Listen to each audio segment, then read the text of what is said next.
Welcome to Facts TV News, where everything is true. Major European nations suspend use of AstraZeneca vaccine. Germany, France, Italy, and Spain became the latest countries Monday to suspend the use of AstraZeneca's COVID-19 vaccine over reports of dangerous blood clots in some recipients, though the company and European regulators had said there is no evidence that the shot is to be blamed. AstraZeneca is one of 3 vaccines in use on the continent, but the cascading number of nations raising the alarm amounts to another setback for the European Union's vaccination drive, which has been plagued by shortage and other hurdles and is lagging well behind the campaigns in Britain and the US. The EU Drug Regulatory Agency called a meeting for Thursday to review experts' findings on the AstraZeneca vaccine and decide whether action needs to be taken. The furor comes as much of European tightened restrictions on schools and businesses amid surging cases of COVID-19. Germany's health minister said the decision to suspend AstraZeneca shots was taken on the advice of the country's vaccine regulator, which called for further investigation into 7 cases of clots in the brains of people who have been vaccinated. Today's decision is purely precautionary measure, he stated. French President Emmanuel Macron said his country will likewise suspend shots until at least Tuesday afternoon. Italy's drug regulator announced a temporary ban less than 24 hours after saying the alarm over the vaccine wasn't justified, and Spain said it will stop using the vaccine for 2 weeks while experts review its safety. AstraZeneca said there have been 37 reports of blood clots over more than 17 million people vaccinated in 27 countries, European Union and Britain. The drug maker said there is no evidence the vaccine carries an increased risk of clots. In fact, it is said the incidence of clots is much lower than would be expected to occur naturally in a general population of this size and is similar to that of other licensed COVID-19 vaccines. The World Health Organization and the EU's European Medical Agency have also said that the data does not suggest the vaccine caused the clots and that people should continue to be immunized. Many thousands of people develop blood clots annually in the EU for different reasons, the European Medicines Agency noted. The incidence in vaccinated people seems not to be higher than that seen in the general population. The agency said that while the investigation is going on, the benefit of the AstraZeneca vaccine is preventing COVID-19 with its associated risk of hospitalization and death outweigh the risk of side effects. Blood clots can travel through the body and cause heart attack, strokes, and deadly blockages in the lungs. AstraZeneca reported 15 cases of deep vein thrombosis, or a type of clot that often develop in legs, and 22 instances of pulmonary embolisms or clots in the lungs. The AstraZeneca shot has become a key tool in European countries' efforts to boost their sluggish vaccine rollout. It is also a pillar of the UN-backed project known as COVAX that aims to get COVID-19 vaccines to poor countries. Denmark last week became the first country to temporarily halt use of the AstraZeneca vaccine in the US. It said 1 person developed clots and died 10 days after receiving at least 1 dose.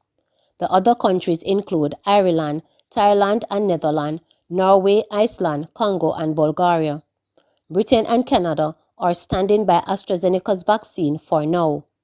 Dr. Michael Head, a senior research fellow in global health at the University of Southampton in England, said there is no data yet to justify suspending the AstraZeneca vaccine and called the decision baffling. Halting a vaccine rollout during a pandemic has consequences, he stated. This results in delays in protecting people and the potential for increased vaccine hesitancy as a result of people who have seen the headlines and understandably become concerned. The German health minister said the decision to suspend the AstraZeneca shot, the most important thing for confidence is transparency. He said both first and second doses would be affected by the suspension. German authorities have encouraged anyone who feels increasingly ill more than 4 days after receiving the shot, for example, with persistent headaches or dot-shaped bruises, to seek medical attention. Germany has received slightly over 3 million doses of the AstraZeneca vaccine, and about half of those have been so far administered, compared to the administration of other vaccines. The head of the Spanish Medicines Agency, Maria Lamas, said Spain detected its first case of clot last Saturday. She said the ban was not an easy decision because it further slows the national vaccination campaign, but it was the most prudent approach. Almost 940,000 people in Spain have received the AstraZeneca shot. Europe, meanwhile, is reimposing restrictions in a bid to beat back a resurgence of infection, many of them from variants of the original virus. In Italy, 80% of children nationwide couldn't attend classes after stricter rules in more regions took effect on Monday. In Poland, bolstered restrictions were applied to too many regions, including Warsaw. Paris could go into lockdown in a matter of days because intensive care units are getting swamped with COVID-19 patients. Mavado's mom dies hours before his son's murder sentencing delayed. As dancehall star Mavado mourned the death of his mother on Thursday night, the sentencing of his son, Dante Brooks, for murder was delayed the following day when the son appeared in the home circuit court. Dante Brooks, 18, and his co-accused Andrew Hines were found guilty of murder, illegal possession of firearm, and arson in January. The sentencing hearing was delayed on Friday as the defense team representing both men had concerns about a victim-impacted statement. In light of the concerns, Supreme Court Judge Justice Leighton Pusey ordered that the prosecution be given more time to edit the statement in consultation with the defense. Further, the defense will have additional time to review the social inquiry report that was prepared for both convicted men. Brooks and Simit were further remanded in custody until Friday, March 19 for sentencing. The two were charged in connection with the grisly killing of Lorenzo Thomas in the St. Andrew community of Cassava Peace on June 5, 2018. According to prosecutors, Brooks and Hines were among 5 men who entered a house and shot Thomas before pushing his father into another room. Thomas' killers reportedly attempted to sever his head, but aborted that plan because the machete that was being used was not sharp enough. They then allegedly poured gasoline on the house and body before setting the place on fire. Prosecutors relied on the eyewitness statement of Thomas' father, who indicated that he knew his son's killers from the community. But as Mavado awaits his son's sentencing on Friday, news emerged on Thursday night that his mother, Elizabeth Miss Penny Garden, had died. While her cause of death has not been made public, she reportedly died at the hospital. On Friday, Mavado, whose real name is David Brooks, shared a photograph of him kissing his mother on her cheek on Instagram. "My everything. Jano, I just don't know what to say, Mama," stated the caption he wrote.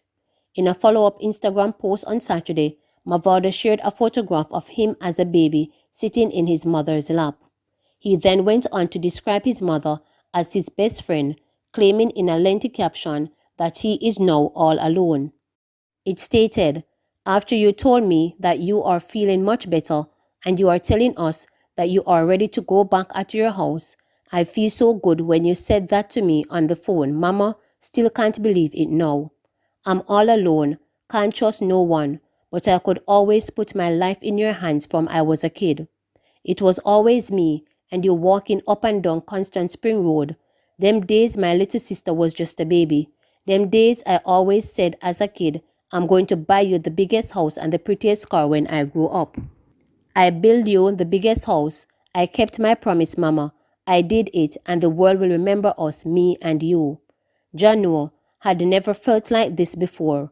Wow, my best friend gone," ended the caption. Well over 4,000 persons reacted to the tribute to his mother, with many of them sharing their condolences. Rough being sought for Spanish Town's man killing. The Spanish Town police have listed a man as a person of interest in relation to the shooting death of a 22-year-old man in the old capital on Sunday, March 7. 43-year-old Gregory Ferguson, alias Ruff, of Duncanspen Road, Spanish Town in St. Catherine, is being sought for questioning in connection with the murder of Cody McLaughlin. Cody was shot dead at his home on Duncanspen Road in Spanish Town. It was reported that Cody returned home from a nearby football field and family members heard loud explosions. Checks were subsequently made and he was found suffering from gunshot wounds. He was taken to the hospital where he was pronounced dead. Ferguson is being asked to immediately turn himself in to the Spanish Town police. Jamaican blames bad legal advice for not guilty plea in Bermuda. A Jamaican national who was imprisoned for 18 years in Bermuda after he was convicted of importing heroin has cited bad legal advice for his decision to not initially plead guilty to the charges. Against that background, the convict 40-year-old Omar Davey of Mandeville, Manchester, argued through his new attorney that his sentence should have been reduced when he appeared in the Bermuda Court of Appeal earlier this month. In 2019, Davey was convicted in the Bermuda Supreme Court for possession of 220.88 grams of heroin worth US $765,700 on a flight from Toronto, Canada a year earlier. It was reported that the Jamaican fled from customs officers at Bermuda's International Airport after they found the drug in his luggage on July 10, 2018. He was, however, quickly apprehended after a security officer on a motorcycle intercepted a truck that Davey had flung down and boarded in a bid to escape. At his trial, Davey told the court that he was forced to bring 2 packages to Bermuda from Canada after threats were made against himself and his family. In addition, he claimed that he was beaten by the criminals. However, an 11-member jury unanimously found the accused guilty of drug importation, possession of heroin with intent to supply, and the obstruction of a customs officer. He was later sentenced to 18 years in prison. But at Davey's appeal hearing, his attorney Elizabeth Christopher suggested that her client would have had pleaded guilty had he known he had no defense, according to a report in the Royal Gazette newspaper in Bermuda. Further, Christopher pointed out that Davey should have been told by this then attorney prior to the trial that under Bermudan law, his story of being threatened did not amount to duress and could not succeed. She contended that Davey was a fit candidate for a reduction of his sentence because, if he had been properly advised, he would have pleaded guilty, resulting in a shorter prison sentence. But a prosecutor in court did not agree with the suggestions, arguing, among other things, that it was inconceivable that none of the attorneys had advised the Jamaicans that the defense he used was difficult to succeed. Further, the prosecution explained that the jury rejected Davey's claim that he was abducted and beaten by criminals, as there was no evidence to support those claims at the trial. Following the completion of the arguments, the Court of Appeal indicated that a judgment will be released at a later date. At the trial in 2019, the court heard that Davey, who said he worked from home as an architectural dragsman, arrived at the L.F. Wade International Airport in Bermuda on a flight from Toronto and was selected for a secondary search. As his bags were being searched, a drug-sniffing dog indicated that he had an illegal substance on him. A subsequent search of his bags revealed nothing illicit, but when the customs officer went to see her superior, Davey was seen on closed-circuit television taking an object from the back of his trousers and stashing it in one of the already searched bags. Questioned by the customs officer thereafter, Davey said he had a traffic ticket to deal with in Bermuda and he planned to stay with his girlfriend while on the island. David later ran out of the airport and led customs officers on a foot chase after realizing that he was in trouble. He was able to flag down a truck, but a security guard on a motorcycle subsequently stopped the truck and the Jamaican was arrested. Davey told the court that the day before his flight, he was abducted by a group of men at gunpoint over money he owed to a Jamaican don. He said the men beat him until he could barely stand and choked him into unconsciousness. He said he eventually agreed to bring a package to Bermuda with him after the men threatened to kill him and his family members in Jamaica. The accused said he had no idea what was in the package and claimed that he ran out of the airport because he panicked. But a prosecutor said David's story was a movie script that was made up in the hope of escaping a conviction. He said a police officer who was present during a strip search of Davies hours after his arrest, saw no bruises, cuts, or swellings on the Jamaican's body.